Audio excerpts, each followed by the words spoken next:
All right, so in this section now, we're going to learn how to deal with the sucker punch. A sucker punch can be very dangerous. If you've ever seen someone get sucker punched, it's not a pretty sight. You could be knocked out instantly, so you have to be careful. Now, let's say you are out driving around, someone cuts you off in traffic, you're outside your car now, and typically when fights start, there's no one there to announce, okay, get ready, the fight's going to begin.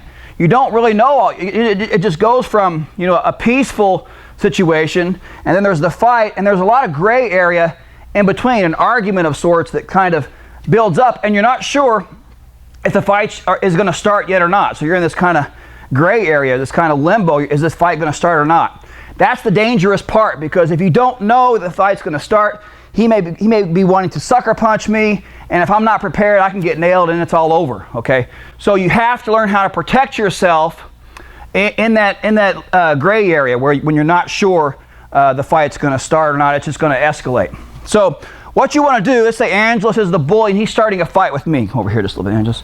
He's starting a fight with me. He's in my face, right? There's no referee. He's just in my face and stuff. Now, what I don't want to do is just stand here with my arms down while he's yelling at me, because if he decides to throw the sucker punch and my arms are down, it's all over for me. It's lights out. So we don't want to do that. You can't stand just like this in an altercation or an argument like that if you think it's going to escalate into blows, you see.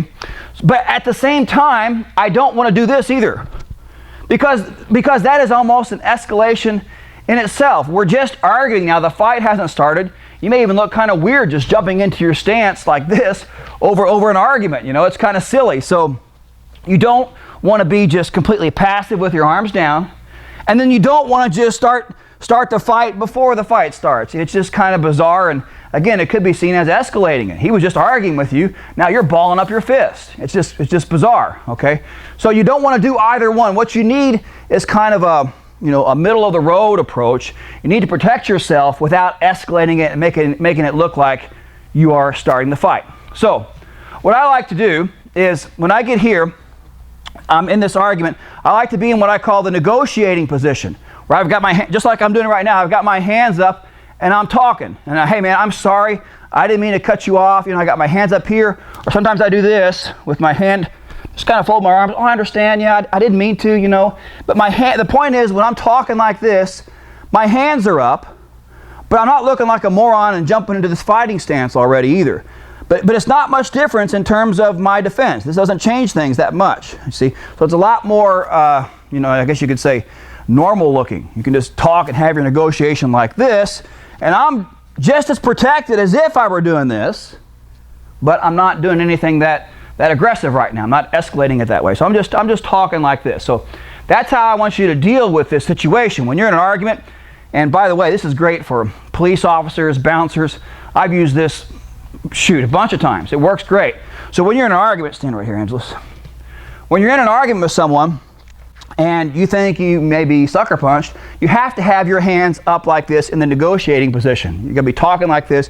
Your hands have to be ready to go. That's the first point. Now the second thing you have to do is you want to keep an eye on his chest and shoulders, because that's the first sign that the punch is coming. If someone's talking to you, they're arguing with you like this, and you see that shoulder go back, that's a sign that the punch is coming. Hey man, you cut me off. Right there. That's your key. Right there. When that shoulder goes back, here comes the punch, you see. So you have to keep an eye on his shoulders.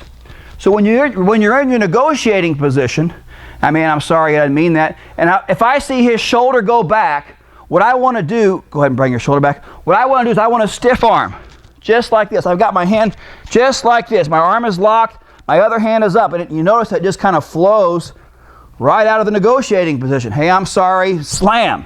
There's the stiff arm. And the beauty of this, let's turn this way so they can see. Come up here just a little bit.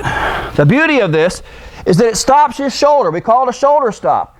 He can't possibly punch me unless his shoulder can come forward. And I'm stopping his shoulder like this. He can't hit with that hand with my shoulder stop here, you see. So that's the beauty of it. It flows right out of the negotiating position. So you're here, he draws the shoulder back, that's when the shoulder stop goes, but at the same time I want you to do this cup here on the elbow, so it's this motion, just like this. So it's a shoulder stop and elbow pull. Again, guys, I've used this a lot, it works great. So you're talking here, you're arguing, he goes, I go. You see? Just like this. Notice the turn. He can't do me any damage right now. I've got him totally off balance, and I'm ready now to follow up. My favorite follow-up from here is the rear naked choke. It flows right into that. Just look at this. I mean, just bang, bang, just like that. Bang, boom. You see. Other side here, if I was going the other way, it just flows. So when I want to do the shoulder stop and elbow pull, over here just a little bit, this is the angle right here, you see. Turn this way. Look. He can't hit me, he can't possibly hurt me now. And then I'm not going to obviously stop there. I'm going here, and then it's going to fold up into the rear naked choke. Just like that. It works great, I'm telling you. So here I'm arguing, or we're arguing. He draws back, that's my cue to go. As soon as he cocks the shoulder, bang, that's when I go. And I don't stop here, I want to go bang, bang. Rear naked choke. If I want to punch instead, of course I can do that. Again, he doesn't have any, I've got good angles on him. I can punch him many times before he can even get off one punch. But this is the position. Here, shoulder stop. Rear naked choke is my favorite option. So it's here, bang, boom, lock it up, walking back, etc. It could be a southpaw that you have to deal with.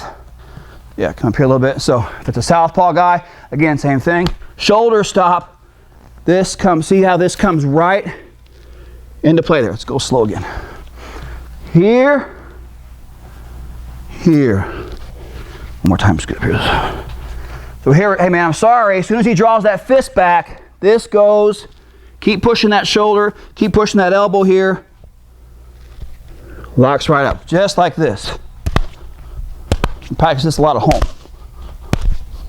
That's all it is. And you can really whip it on someone fast. So that's how I recommend dealing with the sucker punch.